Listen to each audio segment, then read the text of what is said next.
बिस्मिल्लाहिर्रहमानिर्रहीम, अस्सलाम वालेकुम एवरीवन। आज हम आपके लिए लेके आए हैं reality of Indian media bye Nitish Rajput. Nitish Rajput साहब की जो वो रिसर्च होती है, जो उनकी क्लैरिटी होती है समझाने की, जैसे ध्रुव राठी भाई की होती है, सेम वैसे ही भाई ज़बरदस्त। Salute to this man. जिस हिसाब से ये जिस वे में ये प्रेजेंट करता है ना अपना रिसर्च एंड अपना जो कंटेंट है, दैट इज़ ऑसम भाई। इतनी नॉलेज मिलती है ना आपको, इतनी नॉलेज के मज़ा आ जाता है। तो I am very excited. Indian media गोदी मीडिया बन चुका है, जैसे कि आप सबको पता है कि हर चीज़ बिक चुकी है, हर चीज़।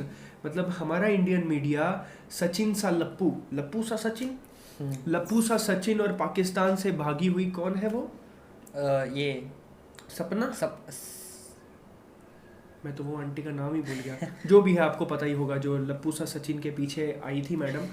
भाई हमारा पूरा इंडियन मीडिया उसके पीछे लगा हुआ है। हमारे मणिपुर में क्या हो रहा है नहीं पता, हमारे किसानों के साथ क्या हो रहा है नहीं पता, हमारे स्कूल के बच्चों के साथ क्या हो रहा है नहीं पता, हमारे देश में भ्रष्टाचार है उसका नहीं पता, गरीब इंसान अपने परिवार को कैसे पाल रहा है उसका नहीं पता, नौजवानों को रोज़गार नहीं मिल रहा है उसका नहीं पता, नौजवान खुदकुशी कर रहे हैं बिकॉज उनको रोज़गार नहीं मिल रहा है, उनकी एडमिशन्स नहीं हो रही हैं। इतने यंग लड़के पढ़ाई करने के बाद, इतना ज़्यादा पैसा डालने के बाद कॉलेजेस में डिग्री लेने के बाद उनको 10,000 की नौकरी मिलती है उसका नहीं पता। बट इनको चाहिए लप्पू सा सचिन और हिंदू मुस्लिम, दैट्स ऑल, नथिंग एल्स। उनको कुछ नहीं करना है और दैट्स ऑल भाई। देखते हैं अभी नितिश राजपूत भाई क्या बताते हैं। Let's start this video. देखिए, आज की डेट में हम कहते हैं कि न्यूज मीडिया जो है वो बिक चुका है। और ऐसा तो है नहीं कि सिर्फ एक ही पॉलिटिकल पार्टी के पास पैसा है। पैसा तो हर गवर्नमेंट और हर पॉलिटिकल पार्टी के पास है। तो सिर्फ पैसे की बात होती तो हर पॉलिटिकल पार्टी के अपने अपने न्यूज चैनल होते, लेकिन ऐसा तो है नहीं। जनरली हम लोग क्या करते हैं कि न्यूज एंकर जो होते हैं उनको गाली दे के बात खत्म कर देते हैं। लेकिन ये लोग तो बस एम्प्लॉइज हैं जिनके हाथ में कुछ नहीं है। असली गेम तो कुछ और है जिनके बारे में कभी बात नहीं होती। लेकिन आज इस वीडियो में हम इसी चीज के बारे में डिस्कस करेंगे। भाई साहब, मैं ये महसूस करने की, आपको महसूस कराने की कोशिश कर रहा हूँ।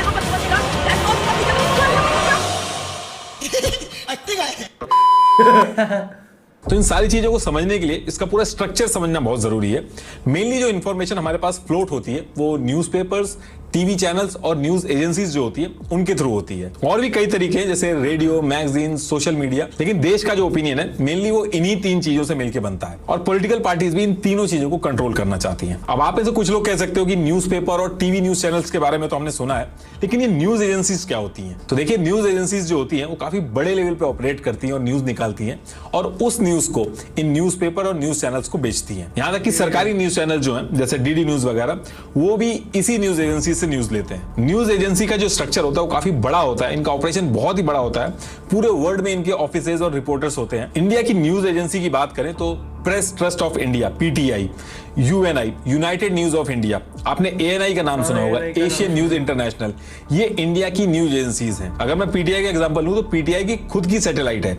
गवर्नमेंट से लेके the Hindu, NDTV, times of India, Indian express, ये सब पीटीआई के सब्सक्राइबर हैं। तो ये जो न्यूज एजेंसीज हैं ये न्यूज निकालती हैं और अपने सब्सक्राइबर्स को बेचती हैं। इनके जो सब्सक्राइबर्स हैं वो गवर्नमेंट से लेके बड़े बड़े न्यूज़पेपर और टीवी चैनल्स हैं। तो ये जो टीवी न्यूज चैनल होते हैं, न्यूज़पेपर होते हैं, ये अपने बजट के हिसाब से उतने रिपोर्टर्स रखते हैं और बाकी की जो न्यूज होती है वो डायरेक्ट न्यूज एजेंसी से खरीद लेते हैं। जैसे आप सुनते होंगे कि एजेंसी के हवाले से खबर आ रही है तो वो खबर इसी न्यूज एजेंसी की होती है। जैसे ये पेज द प्रिंट का है लेकिन साइड में लिखा है पीटीआई, मतलब कि ये न्यूज यहां से ली गई है। आप देखते होंगे एएनआई का जो माइक है वो हर न्यूज फुटेज में दिखता होगा।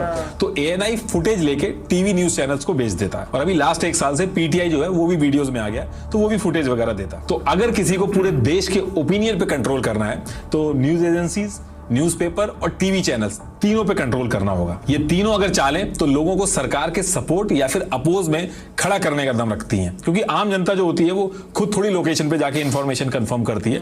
वो तो इन सब के थ्रू जो बताया जाता है वही मानती है। अब अगर ये तीनों मिलकर बैक टू बैक न्यूज देने लगे कि अगले क्वार्टर में इंडिया सुपर पावर हो जाएगा, तो आप अलग अलग डिपार्टमेंट में आरटीआई डाल के खुद सारा डेटा नहीं कंफर्म करते हो, आप मान लेते हो। न्यूज मीडिया जो होती है वो किसी भी देश के लिए सबसे इंपॉर्टेंट चीज होती है, इसलिए इसको फोर्थ पिलर ऑफ डेमोक्रेसी भी बोला जाता है। गवर्नमेंट का असली ऑपोजिशन जो होता है वो मीडिया ही होता है। दुनिया भर की गवर्नमेंट जब वॉर वगैरह पे जाती है तो सोल्जर से पहले न्यूज मीडिया को रेडी करती हैं ताकि लोगों को समझाया जा सके कि ये वॉर करना कितना ज्यादा इंपॉर्टेंट है देश के लिए। अब देखिए, आगे बढ़ने से पहले मैं आपको बता दूं कि टाइम के साथ साथ न्यूज़पेपर्स की खबरों को लिखने में भी चेंजेस आए हैं। पहले जो न्यूज राइटर्स को घंटों लगते थे स्क्रिप्ट लिखने में, आज की डेट में एआई और चैट जीपीटी के थ्रू वो न्यूज चुटकियों में लिख लेते हैं। और अगर आपको भी जानना है, ओपिनियन नाम से एक अखबार चलाया था, नेहरू जी ने नेशनल हेराल्ड नाम से एक न्यूज़पेपर चलाया था ताकि वो लोगों को असलियत समझा सकें कि वो जो गरीबी में जी रहे हैं, गुलामी में हैं, वो अपनी गलतियों की वजह से नहीं है बल्कि अंग्रेजों की गलतियों की वजह से। तभी सारे लोग एकजुट हो पाए। अगर आज की तरह उस टाइम पे अखबार ब्रिटिशर्स के हाथों बिक जाते तो बड़ी आसानी से सबको समझा दिया जाता कि ईस्ट इंडिया कंपनी देश के लिए कितनी बेनिफिशियल है। जब एक पॉलिटिकल पार्टी न्यूज मीडिया को कंट्रोल कर लेती है तब वो लोगों को वो चीज भी डायरेक्टली समझा पाती है जो वो खुलेआम नहीं बोल सकती है। आप जो वोट देते हो किसी कैंडिडेट को, वो आप देते हो बेस्ड ऑन इंफॉर्मेशन अवेलेबल उस कैंडिडेट के बारे में। अगर वो इंफॉर्मेशन ही गलत हो तो आपको लग रहा है कि आप अपनी मर्जी से वोट दे रहे हो, लेकिन आपसे वोट डलवाया जा रहा है। तो अब डिस्कस करते हैं कि ये जो न्यूज़पेपर हैं, न्यूज एजेंसीज हैं, टीवी चैनल्स हैं, इनकी क्या मजबूरी रहती है कि आपको चाह के भी सच नहीं दिखा पाती है। तो पहले न्यूज़पेपर की बात करें तो टाइम्स ऑफ इंडिया जो है वो इंडिया का सबसे बड़ा न्यूज़पेपर है और पूरी दुनिया में सबसे ज्यादा बिकने वाला इंग्लिश न्यूज़पेपर है। टाइम्स ऑफ इंडिया का एक न्यूज़पेपर करीब 48 पेजेस का होता है जो 5 रुपए में बिकता है। इस 5 रुपए में से 40% यानी कि 2 रुपए डिस्ट्रीब्यूटर और ट्रांसपोर्ट का होता है, न्यूज़पेपर बॉय वगैरह जो होते हैं। इसके अलावा एक पेज को प्रिंट करने की कॉस्ट 25 पैसे के करीब लगती है, तो 48 पेजेस के हिसाब से 12 रुपए तो प्रिंटिंग के लग जाते हैं। तो अभी जो मैंने न्यूज एजेंसी के बारे में बताया था, तो उनसे न्यूज लेते हैं, उसकी कॉस्ट और स्टाफ की कॉस्ट जो होती है वो करीब 3 रुपए के करीब पड़ती है। तो टाइम्स ऑफ इंडिया जो न्यूज़पेपर 5 रुपए का बेचता है, अगर आप उसको कैलकुलेट करोगे टोटल तो 2 रुपए डिस्ट्रीब्यूटर के, 12 रुपए प्रिंटिंग के और 3 रुपए जो है वो न्यूज एजेंसी और स्टाफ के, तो ये उसको 70 रुपए का पड़ता है। तो अब क्वेश्चन ये है कि ये जो बाकी का पैसा है ये क्या अपनी जेब से भरते हैं? तो देखिए, ऐसा नहीं है। बाकी का जो पैसा बचता है वो एक न्यूज़पेपर को एडवर्टीजमेंट से पूरा करना होता है। तो मोटा मोटी ये समझाने का मतलब ये है कि न्यूज़पेपर जो है अगर उसको सर्वाइव करना है तो एडवर्टीजमेंट उसके लिए सब कुछ बन जाता है। अब आप ये भी कह सकते हो कि जो एडवर्टीजमेंट है इसको सब कुछ क्यों बनाना, 17 रुपए लगते हैं तो आप न्यूज़पेपर को 20 रुपए में बेच दो और अपना प्रॉफिट बना लो। तो देखिए, ऐसा भी नहीं किया जा सकता। टाइम्स ऑफ इंडिया ने जनवरी 2022 से जून 2022 तक डेली 16 लाख न्यूज़पेपर घर घर में जाके भेजे हैं। तो अगर वो न्यूज़पेपर का दाम बढ़ा के इसको पूरा करने की कोशिश करेंगे तो उसका सर्कुलेशन कम हो जाएगा और उनको बुरी तरीके से नुकसान होगा। और जो एडवर्टाइजर्स आते हैं वो भी नहीं आएंगे। बस एक द हिंदू जो न्यूज़पेपर है वो 10 रुपए का बिकता है और वो इसलिए बिकता है क्योंकि उसकी एक लॉयल ऑडियंस है और यूपीएससी वगैरह की जो प्रिपरेशन करते हैं वो भी इसको बहुत ज्यादा पढ़ते हैं। इसके बाद जितने भी न्यूज़पेपर हैं वो सारे कम में ही बिकते हैं।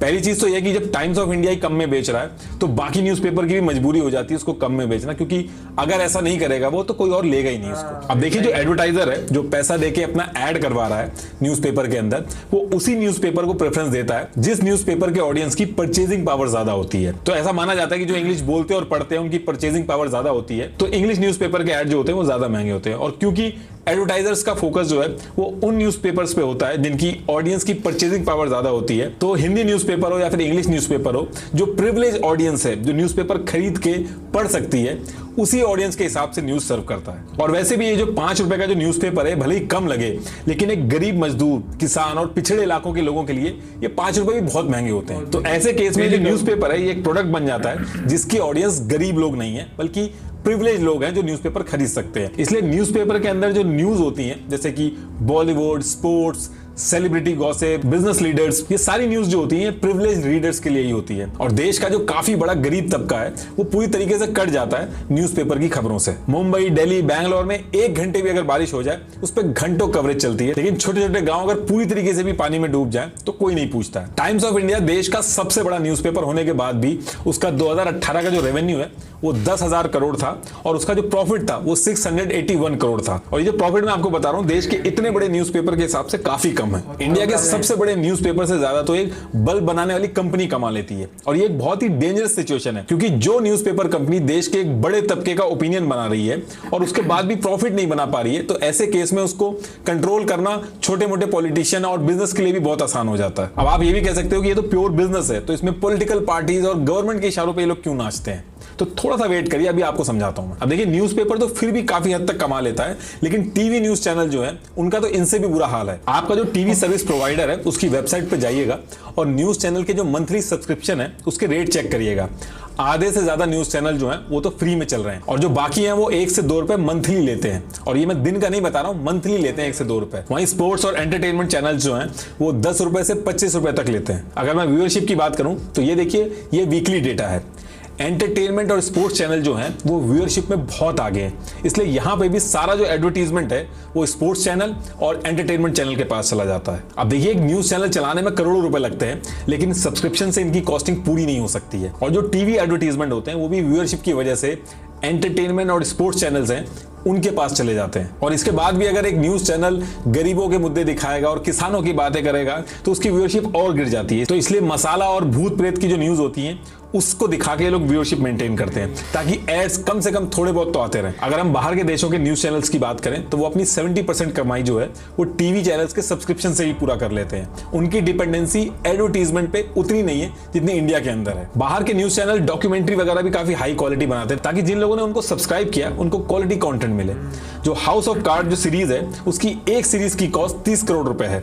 वहीं बिग बॉस का एक एपिसोड 4 करोड़ के करीब बन जाता है, और उससे ज्यादा व्यूअरशिप आती है बिग बॉस की। यूके के अंदर एक आदमी को टीवी चैनल देखने के लिए लाइसेंस लेना होता है, वो करीब होता है 159 पाउंड का, तो करीब 14,000 रुपए के लगभग पड़ता है। तो यूके के जो बीबीसी वगैरह हैं, इनके पास इंडियन न्यूज चैनल के कंपैरेटिवली ज्यादा फंड्स होते हैं, इसलिए उनके कंटेंट की क्वालिटी भी ज्यादा होती है। तो देखिए, अभी तक के डिस्कशन में आपको ये समझ में आ गया होगा कि न्यूज़पेपर हो या फिर टीवी चैनल्स, सबके सर्वाइवल के लिए एडवर्टीजमेंट कितना जरूरी है। और इंडिया के अंदर जो सबसे बड़ा एडवर्टाइजर है वो है सेंट्रल और स्टेट गवर्नमेंट। एक कंपनी के कंपैरेटिवली गवर्नमेंट के पास हजारों स्कीम्स, ऑफर्स, डिपार्टमेंट और प्रोजेक्ट्स होते हैं प्रमोट करने के लिए। जैसे सरकारी बैंक जो होते हैं उनकी अलग अलग योजनाएं होती हैं, लाइफ इंश्योरेंस कॉर्पोरेशन, अलग अलग टूरिज्म बोर्ड्स, रेलवेज, सरकारी इंडस्ट्रियल्स, माइनिंग कंपनीज, बहुत सारे एडवर्टीजमेंट होते हैं जो कि सरकारी होते हैं और ये इनको करवाने होते हैं। और ध्यान रखिएगा, ये जो मैं एडवर्टीजमेंट की बात कर रहा हूं ये गवर्नमेंट एडवर्टीजमेंट की बात कर रहा हूं। जो पॉलिटिकल पार्टीज चुनाव के टाइम पे ऐड करती हैं वो अलग है। इससे हमने भले लास्ट लोकसभा इलेक्शन में 60,000 करोड़ से ज्यादा खर्च किए हों, भले हम पूरे वर्ल्ड में इलेक्शन में सबसे ज्यादा पैसा खर्च करते हो,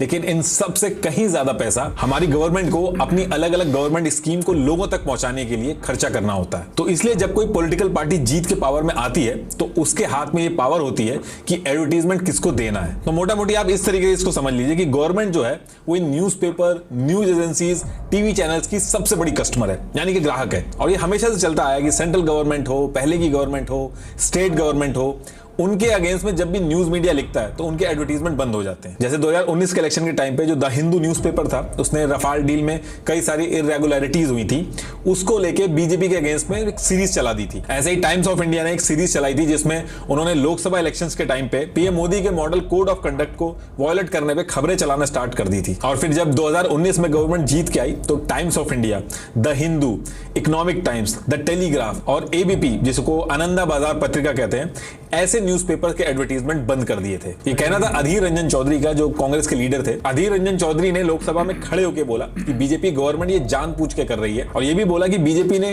डीएवीपी जो डिपार्टमेंट है उसको बोल के एडवर्टीजमेंट बंद करा दिया, क्योंकि इन्होंने बीजेपी के खिलाफ नेगेटिव रिपोर्टिंग करी थी। और उन्होंने ये भी कहा कि इसके बाद टाइम्स ऑफ इंडिया के एमडी विनीत जैन को मल्टीपल चक्कर लगाने पड़े पीओ में, तब जाके दोबारा से एडवर्टाइजमेंट मिला उन्हें। अब कांग्रेस के लीडर बीजेपी को तो बोल रहे थे, लेकिन जब वो खुद पावर में थे तो वो खुद भी यही कर रहे थे। कांग्रेस ने 2014 के इलेक्शन से 3 साल पहले 2048 करोड़ खर्च किए थे। इसमें से 1318 करोड़ प्रिंट मीडिया पे और 729 करोड़ टीवी पे खर्च किए थे। और जो कांग्रेस का भारत निर्माण कैंपेन था उस पर भी कांग्रेस ने 2010 से 2014 के बीच में 421 करोड़ खर्च किए थे। और ज्यादातर एड्स उनको ही मिले थे जो कांग्रेस गवर्नमेंट के अगेंस्ट में खुल के नहीं बात करते थे, थोड़े सॉफ्ट रहते थे कांग्रेस के लिए। आम आदमी पार्टी का भी वही हाल है। पंजाब के अंदर अजीत समाचार सबसे ज्यादा पढ़े जाने वाला अखबारों में से एक है। जब आम आदमी पार्टी ने पंजाब में अपने मैनिफेस्टो में लिखे हुए वादे पूरे नहीं किए तो उन अधूरे वादों की रिपोर्ट अजीत समाचार के एग्जीक्यूटिव एडिटर सतनाम सिंह मानक ने अपने न्यूज़पेपर में छापनी शुरू कर दी। तो जब उन्होंने ये सब स्टार्ट किया तो अभी यही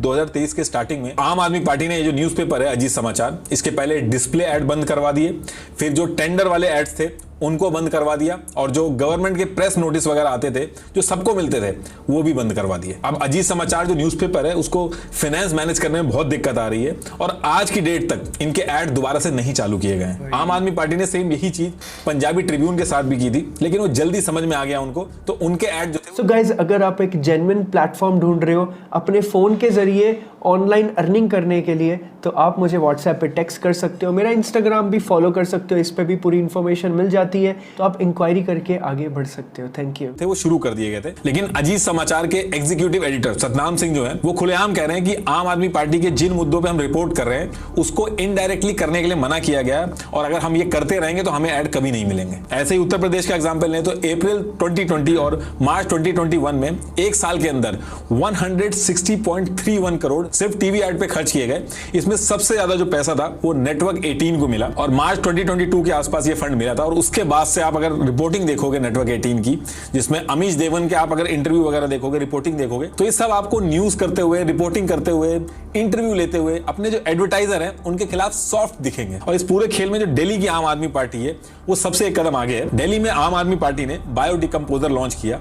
इसको इंप्लीमेंट करने में 2020 से 2022 तक जो टोटल खर्चा आया था वो 68 लाख रुपीस आया था, और इन्होंने इस प्रोजेक्ट के एडवर्टाइजमेंट में 23 करोड़ रुपए लगा दिए। अब देखिए, जो गवर्नमेंट की स्कीम्स होती हैं इनके एड्स तो मिलते ही हैं न्यूज मीडिया को। इसके साथ साथ directorate of audio visual publicity DAVP जो सेंट्रल गवर्नमेंट चलाती है, और इंफॉर्मेशन पब्लिक रिलेशन डिपार्टमेंट जो स्टेट गवर्नमेंट चलाती है, इसके थ्रू भी गवर्नमेंट चाहे तो पैसा दे सकती है। जैसे 2018 में इंडिया में पब्लिक एडवर्टाइजिंग के नाम पे 7.8 बिलियन यूरो गवर्नमेंट ने खर्च किए। तो यही सारे रीजन है कि एक न्यूज मीडिया हो या न्यूज एजेंसी हो, न्यूज़पेपर हो, ये पूरी तरीके से इन एड्स पे डिपेंडेंट हो गए हैं। और इसीलिए जो अखबार पहले छप के बिकते थे वो आजकल बिकने के बाद छप रहे हैं। और यही नहीं, जब इलेक्शन पास में आने वाले होते हैं तो सारे न्यूज मीडिया वाले सही से रिपोर्टिंग करें। इसके लिए गवर्नमेंट एड्स के जो पैसे होते हैं उनको बढ़ा देती है। जैसे कंपनी के अंदर ईयरली अप्रेजल होता है बेस्ड ऑन परफॉर्मेंस, तो इलेक्शन टू इलेक्शन इनके भी अप्रेजल होते हैं डिपेंड ऑन कि किस तरीके का वो फेवर कर रहे हैं। जैसे 2019 का इलेक्शन जब पास आने वाला था तब प्रिंट मीडिया को जो गवर्नमेंट एड से पैसे मिलते थे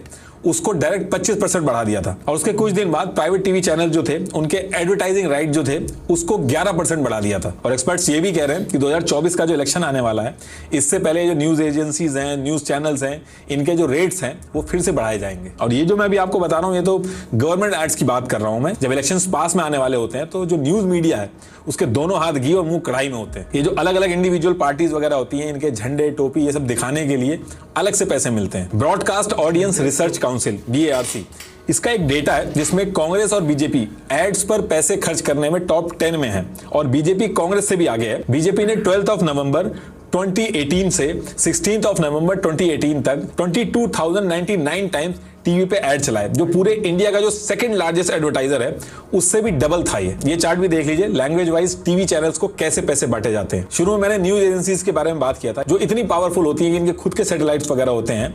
गवर्नमेंट ऐड पे इनकी भी डिपेंडेंसी होती है। आपको एक एग्जांपल समझाता हूं। जैसे PTI इंडिया की सबसे बड़ी न्यूज एजेंसी है, इसने 2020 में गलवान वाला जो इशू चल रहा था, इसने चाइनीज एम्बेसडर का इंटरव्यू लिया इंडिया के अंदर ही। अब देखिए, जो चाइनीज एम्बेसडर है वो चाइना का ही महिमा मंडन करेगा और इंडिया की कमियां गिनवाएगा, तो उसने वैसे ही किया। लेकिन PTI जो इंटरव्यू ले रहा था उसने हार्ड हिटिंग क्वेश्चंस नहीं पूछे। अगर आप वो इंटरव्यू देखोगे तो इधर से PTI वाले कुछ काउंटर ही नहीं कर पा रहे थे। खाली 3 बेसिक क्वेश्चन पूछे उन्होंने, और साफ लग रहा था जैसे पहले से ही वो क्वेश्चंस डिसाइडेड हो। और जो चाइनीज एम्बेसडर था वो बैक टू बैक कमी निकाल रहा था इंडियन गवर्नमेंट की और इंडिया की बुराई कर रहा था। अब इसका जो नुकसान था वो गवर्नमेंट का हुआ। एक तरफ गवर्नमेंट कह रही है कि 1 इंच जमीन भी हमने नहीं दी है अपनी, हमारी कोई गलती नहीं है, और उधर चाइनीज एम्बेसडर इतने बड़ी न्यूज एजेंसी, PTI बहुत बड़ी न्यूज एजेंसी है, उसके सामने इंडियन गवर्नमेंट की बुराई कर रहा है। गवर्नमेंट को यह बात अच्छी नहीं लगी। उनका कहना था कि चाइना जो है वो तो इंडियन एम्बेसडर को कभी अलाउ नहीं करता इंटरव्यू के लिए, और PTI की वजह से देश की जो इमेज है वो खराब हुई है। तो अब इसके बाद हुआ क्या, देखिए PTI का जो मेन कस्टमर है वो है पराशर भारती। पराशर भारती जो है उससे इतना पैसा लेती है। RTI एक डाली गई थी तो उसमें पता चला था कि इतना पैसा लेती है, उस RTI की कॉपी है। तो इसके बाद पराशर भारती ने लेटर लिखा PTI से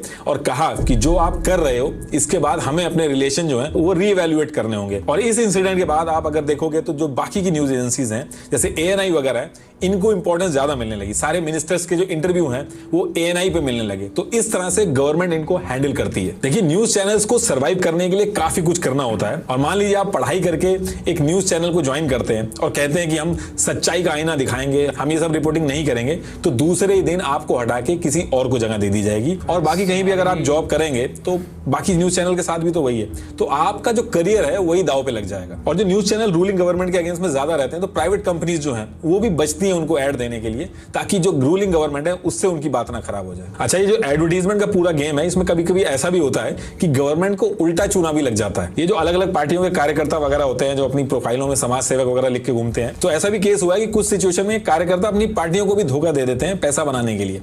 2015 में directorate of advertising and visual publicity DAVP ने एक ऐसे ही रैंडम इंक्वायरी की कि जो गवर्नमेंट पैसा देके ऐड करवा रही है, ये किसको किसको जा रहा है उसको चेक करने की कोशिश की। उन्होंने लाइन से एडवर्टाइजिंग लिस्ट जो थी उस पर नंबर मिलाना चालू किया, तो कोई नंबर तो लॉन्ड्री शॉप का निकला, कोई कॉल सेंटर का निकला।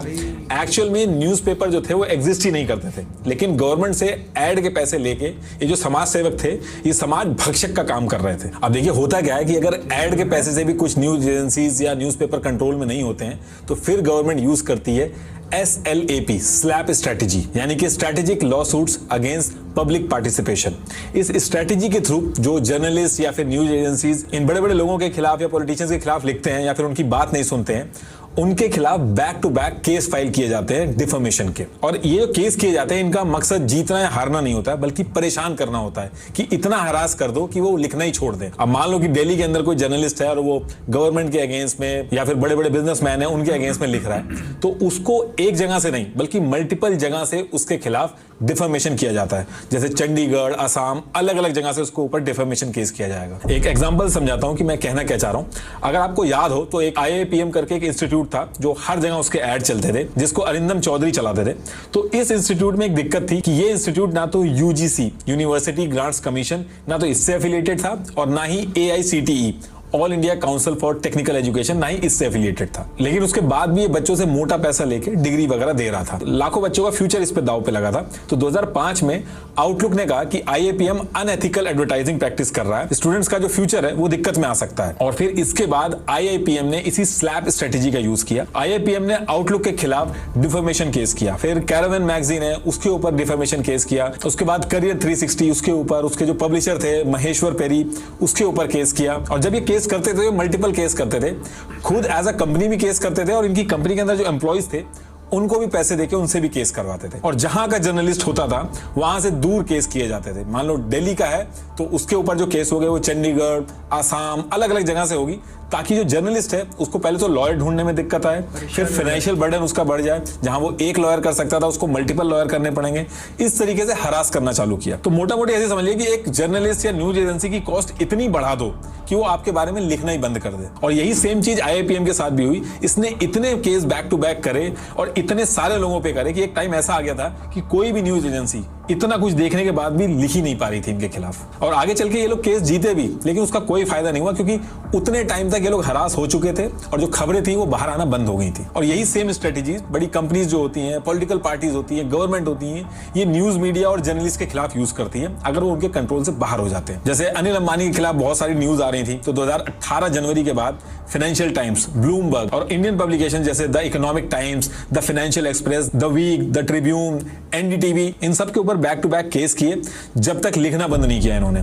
इसमें अडानी जी भी पीछे नहीं है। उन्होंने भी 2017 में इकोनॉमिक और पॉलिटिकल वीकली के ऊपर डिफेमेशन केस किया। अडानी पावर राजस्थान लिमिटेड ने न्यूज क्लिक वेबसाइट जो है उसके ऊपर केस किया। 3 अगस्त 2021 को Adani port and special economic zone limited ने अहमदाबाद कोर्ट में इकोनॉमिक टाइम्स के ऊपर केस कर दिए। कई ऐसे फ्रीलांस जर्नलिस्ट भी थे जैसे रवि नायर वगैरह, 19 अगस्त 2021 को उनके ऊपर भी डिफेमेशन केस कर दिए। और फिर ये ट्रेंड ऐसा चलता है कि जब तक केस होते हैं जब तक लिखना बंद ना हो जाए। और ये केस भी तभी बंद हुए जब लिखना बंद हो गया। और जब ये लोग केस करते हैं, चाहे बड़ा पॉलिटिशियन या बड़ा बिजनेसमैन, तो ये लोग बहुत ही बड़ा अमाउंट का केस करते हैं, जैसे 10,000 करोड़ का मानहानि का दावा। अब रूल ये कहता है कि जितने का आप केस करोगे उसका 1% आपको कोर्ट के अंदर जमा कराना पड़ेगा। मान लो आप 10,000 करोड़ का डिफेमेशन केस कर रहे हो तो आपको 100 करोड़ जो है वो कोर्ट के अंदर जमा करना पड़ेगा। इन केस वो आप केस हारते हो तो आपको देना पड़ेगा। अब केस आप जीतोगे आगे या नहीं जीतोगे ये तो किसी को नहीं पता, तो इतना अमाउंट तो कोई रिस्क पे डाल नहीं सकता। और जो इनकी इंटेंशन है वो भी केस जीतने हारने की नहीं है, इनकी जो इंटेंशन है वो परेशान करने की, इतना परेशान करो कि लिखना बंद हो जाए। तो इसका भी इन्होंने एक तोड़ निकाल रखा है कि जितने भी डिफेमेशन के केस ये लोग करते हैं सब गुजरात के अंदर से करते हैं, क्योंकि पूरे इंडिया में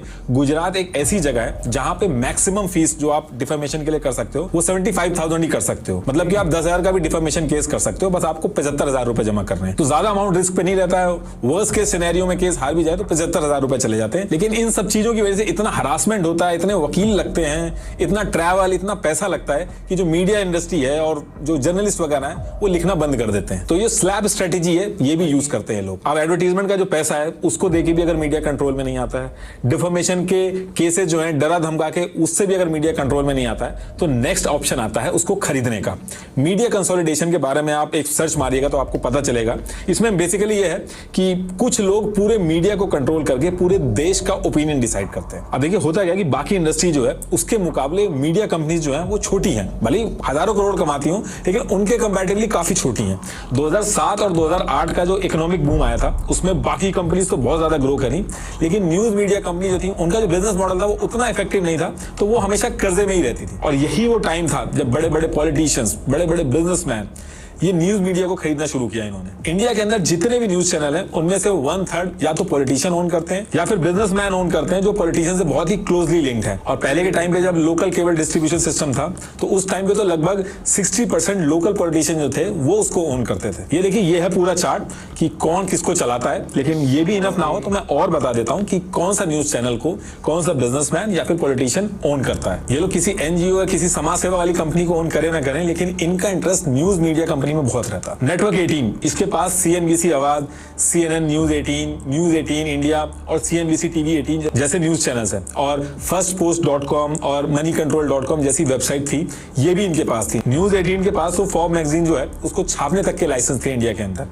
रिलायंस फैमिली के अगेंस्ट में न्यूज 18 जो था वो काफी अच्छा नहीं लिखता था। ये लोग रिलायंस फैमिली के काफी खिलाफ थे और कई बार झड़प होने के बाद जब कोई ऑप्शन नहीं बचता है तो जनवरी 2022 में रिलायंस ने नेटवर्क 18 में 1700 करोड़ का इन्वेस्टमेंट किया और 2 साल बाद 30 मई 2014 को रिलायंस ने नेटवर्क 18 का पूरा कंट्रोल अपने पास ले लिया। अगर आपको याद हो तो उस पर्टिकुलर टाइम पे अरविंद केजरीवाल मुकेश अंबानी के गैस डील पर सवाल खड़े कर रहे थे। वो रोज टीवी पे आके मुकेश अंबानी के खिलाफ कुछ ना कुछ बोल ही रहे थे। अक्टूबर एंड नवंबर 2012 में अरविंद केजरीवाल ने 2 प्रेस कॉन्फ्रेंस की। उसमें उन्होंने कहा कि अंबानी के पास स्विस बैंक अकाउंट है जिसमें ब्लैक मनी है और रिलायंस इंडस्ट्री ने सरकार को ब्लैकमेल करने के लिए केजी गैस वेल जो है उसमें प्रोडक्शन कम कर दिया है। इसके 2 महीने बाद जनवरी 2013 में जिन न्यूज़पेपर ने केजरीवाल की जो प्रेस कॉन्फ्रेंस थी उनको लाइव ब्रॉडकास्ट किया था, उनको रिलायंस के लॉयर्स ने लीगल नोटिस भेजे। क्वार्ट्ज इंडिया की एक रिपोर्ट है, उसके हिसाब से नेटवर्क 18 ने खरीदने के बाद और जब सारे एम्प्लॉयज ने रेजिग्नेशन मार दिया उसके बाद रिलायंस के एग्जीक्यूटिव ने नेटवर्क 18 के जर्नलिस्ट के लिए एक टाउन हॉल मीटिंग करी जिसमें साफ समझाया गया कि अब अरविंद केजरीवाल को